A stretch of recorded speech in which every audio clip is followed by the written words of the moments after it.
Hey everybody, I'm Michael Harris and I'm with Renegade Transformations, and today I have the pleasure of interviewing a friend and colleague, Clare Burgess. Hello. Hello, how are you? I'm outstanding. And what my listeners don't know is you do hypnosis for childbirth, but we do, and you do a whole bunch of other things, and we'll talk about that. But not that many people here in the US know how powerful a mechanism called hypnosis actually is. Yeah. So just to get started, Clare, why don't you just like demystify hypnosis for us?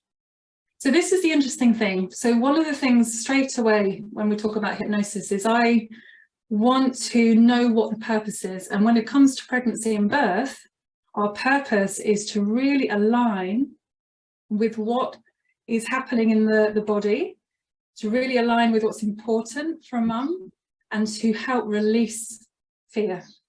And so when we start to understand that hypnosis is about working with the mind, what I don't want to do is get into exact definitions. This is hypnosis, because the whole thing we want to do is work with the mind. What does she need to feel real confidence and trust in her body? So we get away from this idea of hypnosis being this special state that you've got to get into. And especially in hypnobirthing, which is a wonderful thing we're going to explore today. Traditionally, it was sometimes put forward that hypnosis is relaxation. So when you are deeply relaxed, that means you're in hypnosis. And I want to get away from that with anyone I'm working with, because it sets us up for this either or, which is a really important principle in any work I do. But we don't want to get fixed on having to get it right, or, am I in the right state now? Because that can create a lot of fear in itself. And if our purpose is connection, and our purpose is trust, and our purpose is getting rid of, unnecessary fears, then I don't want to feed that by saying going into this deep state is what we're doing. I also want to kind of really, from the beginning with somebody, say we are going to work with how your mind works, because you're unique, and celebrate that it doesn't have to be this set thing, but also we can start to understand, because I want someone to realize that they have the power to create the shifts and changes. I'm their guide. I'm not going to do anything to them. And that is in itself a really important shift, because there's so much in our life, it's external in, like these things are making me feel this way. Isn't it powerful to think that we can actually have choice and say, actually, this is how I want to feel, and this is what I'm going to focus on. So when we start to define hypnosis. I was going to pause you. Okay, so Joe Bob and Betty Lou, they're going to have a baby. They're going to come see you. Can you kind of like walk us through this process from beginning to holding their child? Well, in a nutshell. So often they will come. No pressure. Often they will come and they will be seeking something out like hypnobirthing, because it's important to them. Here is this big experience that they're getting ready for. And usually the fact that they're looking for something that's more than just an antenatal class or reading a book is because there's something emotional going on. There's some kind of, I don't think I can do this. How do I do this? What if I can't do this? Thinking going on. And so they want to prepare themselves in the most positive way. And so from the beginning, again, like I said before, we set like, what is the intention here? Like, what is it that's important to you? And all the way through the work, we are aligning to values. And I know you talk a lot about values and the power of values. So we're aligning to values, which really then feeds into what we're then learning about birth and the body, because we've got to get out of our thinking mind and remember that at the end of the day, we are mammals, right? So this mammalian brain that births the baby, and fear hinders birth. So the process of birth is a positive feedback hormonal loop, and anything that's stressful, anxiety inducing, will interrupt that flow. And so from the beginning, we get clear on what is important, clear on what she wants. And then we start to recognize what fear is getting in the way. What does she need to understand? But not intellectually, because often my clients have done a lot of reading. They might have been to antenatal classes. They might have been to pregnancy yoga and find themselves crying at the end because they still can't imagine how the hell they're going to go through this experience. So it's not an intellectual exercise. It's like, how do we start to connect to this in an embodied way and understand what's happening and start to reframe it? And that could be through metaphors, through stories, through new ideas, hypnosis, exploring it from an embodied experience to start to shift and open her view of birthing. So I don't have a fixed agenda, but I do have a very clear framework and very clear principles that we're exploring together. And so I will be taking someone through different tools and different ideas and different just experiments or experiences. But the 4 things that are really key for birthing. The first one is a sense of safety, and that is in the body. Again, that's not an intellectual idea. How does she feel safe now about this idea of birth? How does she feel safe if she's in the middle of labour and things aren't going the way she wants? Or she's triggered in some way, because we kind of expect that to happen. And we feed this kind of loop of I am safe, whatever happens, I can handle it. So that's the underlying message. And we bring the birth partner in because that familiarity, that having that person is so, again, we go back to the, how at the fundamental level, how do we feel safe? We feel safe when something's familiar, when somebody's there supporting us, when we know we're loved. So we want to include the partner in this sense of safety as well. It's really important that she has a flexible view of birth, that we expand the view of birth. Because so often, this is why in clarifying things at the beginning is so important. The idea, what she wants is almost a perfect birth. I'm okay if it goes really smoothly. I'm okay if I'm calm the whole way through. I'm okay if. And that we want to kind of dissolve and say, you're okay, whatever happens. And it can be positive and a good experience, even if it takes a different route, even if there are things that are unexpected, and even if you have emotional wobbles, I call them, but even if you have an emotional wobble, you can always come back and back to this sense of safety in the body. And then the next thing is choice. And that goes in with a sense of safety and flexibilities. What are your choices? How can you kind of navigate this uncertainty? I mean, how uncertain is this? I mean, life is uncertain and we navigate it every day, but we don't realize we are. So how is she already navigating uncertainty in her life, and how can she map over those strengths and capabilities into this really unknown, unpredictable, there's no guarantee experience? And I have a question. Yeah. You're in the UK, you're just outside of London. Yeah. How open is the medical community in England to alternative type protocols like what you teach? Yeah. So there's a real shift. So when I was first pregnant, so my son is nearly 15, it was still considered a bit woo-woo, a bit hippie, a bit out there. Right now, there are midwives training in hypnobirthing. Excellent. It's more and more mainstream. It's kind of normal. Even though sometimes what happens is it gets kind of distilled to this very simple version, but that is better than, there's an openness to it. I think we still have some parts of the medical community who are very closed to the ideas because they're very medical risk averse. Very allopathic. Yeah. And very like treating birth as if it's this thing to be fixed or thing to be managed. And in some cases that might be useful, right? So if somebody does have a medical condition, or if there is something with the baby, and great, isn't that great? We have that. It's just what we don't want is that to be the first instinct is to say, right, we need to manage this, we need to take over, we need to control.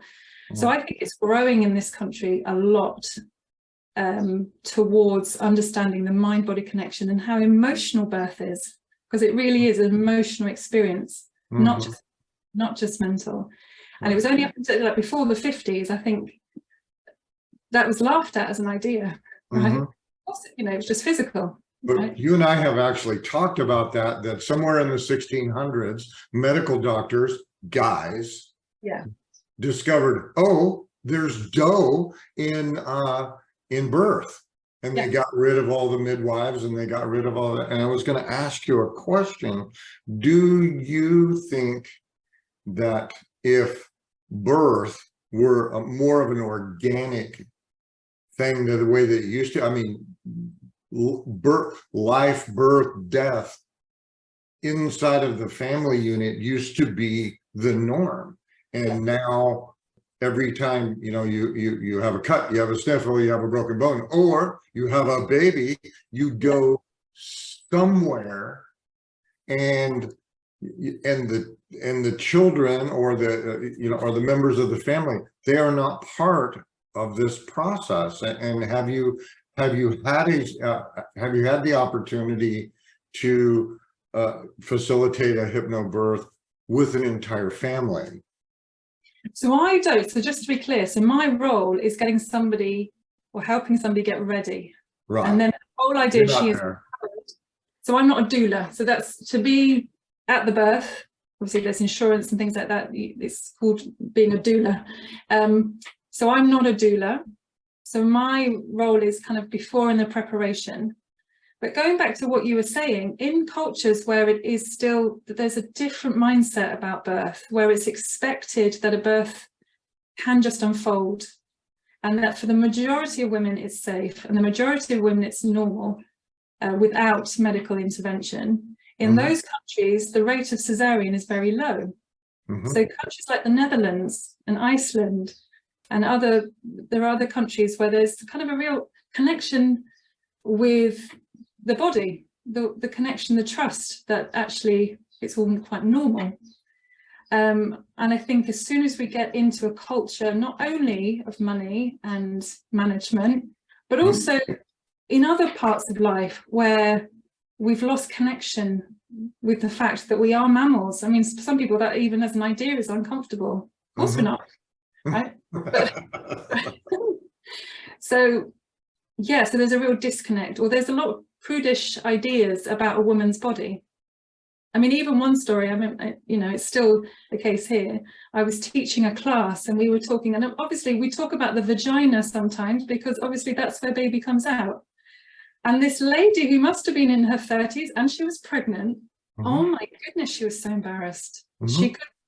She kind of was like flustered by this word. And I was like, this is the time to overcome these inhibitions. Like, why are we so sensitive about like the functions of the body? And that disconnect plays a huge role, because also psychologically, why would we trust our body if we've never had that experience? Plus, you know, there are lots of things, if you look back in time, the rituals that people did, actually we could call them hypnotic. If we come back to what is hypnosis, they were very hypnotic rituals, but they were sometimes seen as witchcraft. Misunderstood. But even now there's suspicion, you know, it's kind of what I said before, like it's woo-woo or hippie or So do you have a favorite story, a success story that you would like to know? One of my favorite stories is quite recent. I've got lots, so I can tell you lots and lots of stories. But one of my favorite stories, because when she came, she had so many different things going on. So not only did she have a history of medical issues where she'd had a horrible experience at hospital, so she had all of that going on. She had a phobia of blood, phobia of needles, and a phobia of birth, all happening. And she was, you know, 6 months pregnant when I met her. So, and very kind of fixed, like, I don't know how the hell I'm going to do this. And she not only just got on board and said this, you know, we really went into values and like, why is this? I know there's a lot of fear here, but why is this important? Why is this more important than that? Mhm. Really got on board. Not only did she have a long time at home laboring and kind of really getting things, she got to hospital and they were like, oh, you're so calm, you can't be that far gone, you know, it can't be that, you know, it must be okay, well, and they were all kind of blasé, and she was like, no, I think baby's coming. No, you're too relaxed, you're too relaxed. 10 minutes, they put her in a room, 10 minutes later baby was there. And it's just like, it just shows Kind of how it's supposed to be, right? so that she was trusting, she was being told no, you from the outside, and she's like, no, I wonder when the medical community stopped listening to the patient. Yeah. It's like who knows better how you feel than you? Yeah. Right? Yeah. Okay, so I want to switch gears. How would someone who watches this video go, that I want to do that? How do they get trained and certified in hypnobirth or whatever it is? Do they call it hypnobirthing? Hypnobirthing, which was actually, you know, that kind of term was started by an American who was a hypnotherapist, and she created this idea that we've got of hypnobirthing. So that is the traditional version, and I would say read one of those books, like start there. And start to look at which, because there are different flavors, like everything, there are different flavors, and there's the more traditional type hypnobirthing, and there's more maybe my style, which is much more flexible and open and brings in lots of different things, and there are lots of different trainings, and it depends on where you are, it depends on what you need, because I know in the US sometimes you need licenses and things in different states. So it might be that you need to be a licensed hypnotherapist or something, I don't know. But here, there are different versions. So you can be a hypnobirthing instructor and not have any hypnotherapy training. And it works very well because it's very simplified. People come in, they have a lovely different experience. It's often in a group, so they make friends and they have the support. We talked about that being important.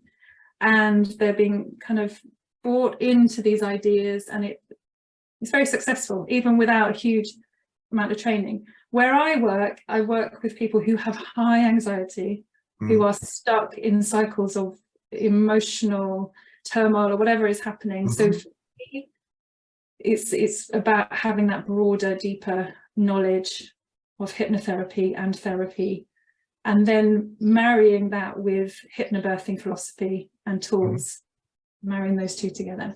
But I would start by reading about it, and there's loads on YouTube. Get familiar with it, and then you get a flavor of what kind of suits. Excellent. I know you thought you were done with this, but we have one more story. Go, Claire.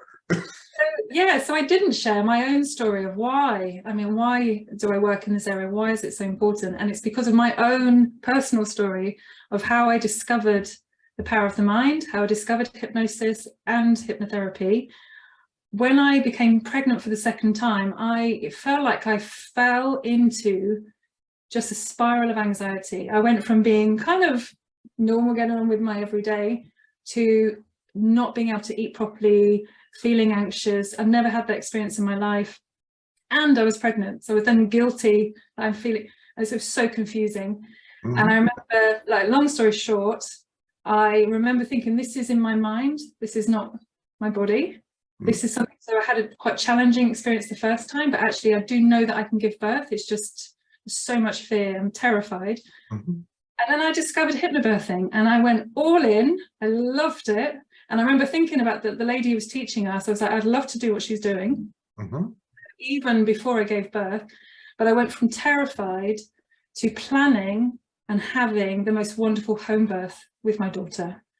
And the midwives were in the kitchen. I was like, only come in if kind of I want you to come in, and they only came in at the very end, and it was peaceful. It was calm.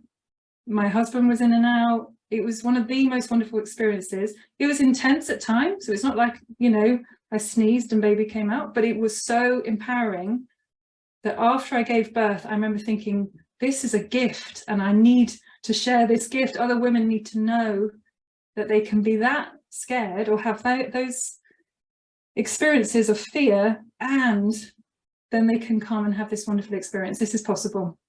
So that is my own story, and that's why I really believe in this. It's not just a nice theory.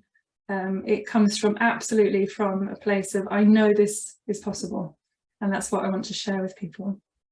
I'm going to shift gears. Yeah. Because this isn't all you do. No.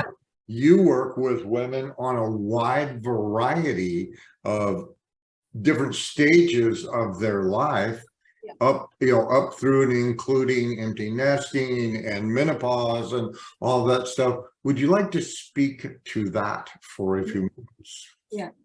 So again, a lot of the principles are very similar. So when I meet somebody, they are in a space in their life and in a belief system where they feel that they do not have choice. They can't handle this. They are maybe grieving. There's maybe emotions that are overwhelming and hijacking. And my purpose, if you like, my offering is to help them rebalance and then rediscover who they really are, how amazing they really are, and that they can actually handle whatever change, whatever shift in their life is happening, and be with those emotions, not, trying to get rid of them. I think sometimes, and I even brought into that early days in hypnotherapy, this idea of getting rid of unwanted feelings, or I'm saying, no, let's get on board with it and like really be building resilience, because life throws things at us. Life is change. It's always change. So I often work with women who are, they've gone through a breakup, which is hugely emotional. Their whole life has been turned upside down. Maybe they've got fears about, how they're going to manage and all those things. So some are practical issues, but mostly it's about trusting themselves and having that resilience to navigate the situation. Menopause is another huge shift, and there's all sort of symptoms going on, and that can trigger all sorts of other things if they've had patterns of anxiety, or needing to be in control to be okay, then that can all come to the surface. So I talk about, it's hypnotherapy, but really it's hypnotherapy and coaching and resilience building, and that idea of everyone is unique, and what is it that they want and what is it they need, and how do we navigate together to create this shift, change. Yeah, you and I had talked about that. Women have a tendency to be very nurturing, and when it comes to a relationship, in the typical world, a man and a woman, they meet and they get together, and when they meet, they're in their own individual canoes. Yeah, and I love using totally steal that, because I did too. And when they get together, they lash their canoes together, like in a perfect world. That way they can decide which canoe that they want to be in, but when they need to, they can take their canoe off and then come back. Unfortunately, I don't know how much, I really don't know anything about the UK, but in America, one of the partners will jump in the other person's canoe and off their canoe goes. And what happens if the relationship breaks up? What happens if the children grow up and their entire identity has been wrapped around the growing of these children? And unfortunately, they grew up and then they moved out, or they went to college. And I have seen a ton of couples and a ton of clients that when their child went off to college or got married or moved or joined the military or whatever it is, they were bereft. Yeah, they didn't know what to do with themselves because their identity was wrapped around someone else. So can you speak to that?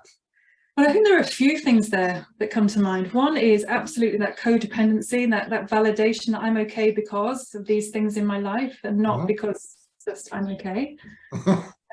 There's a lot of the identity of who the hell am I now, that everything's changed. But that can also feed into things that go way back, as in I'm not good enough, or not as good as other people, but this whatever I've had in my life has been keeping me, making me feel like I am.